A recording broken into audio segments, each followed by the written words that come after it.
success of any endeavor is propensate to the wisdom you have concerning that endeavor. Just like a student doesn't prepare for the test the day of the test, as they're taking the test, they're now trying to prepare. It's too late. A pilot doesn't learn how to fly a plane on their first flight. It doesn't work like that. You prepare beforehand. If you are not prepared to succeed, you're prepared to fail. You prepare for marriage by acquiring marital wisdom. What is marital wisdom? Well, first, let me define what is wisdom.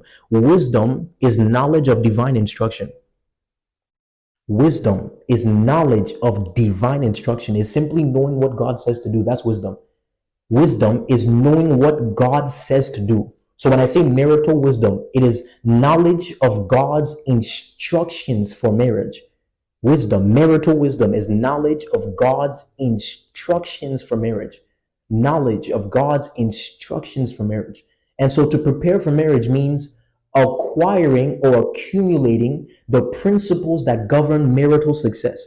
Success in every endeavor is governed by certain laws, you see, and obedience to those laws is what produces success in that endeavor. So when it comes to marriage, there are certain instructions that every married person must obey to produce marital success. And those instructions come out of God's spirit because God is the creator of marriage. And so if a man wants to succeed in marriage, he must obey God's instructions for marriage. And knowledge of those instructions is what is called wisdom.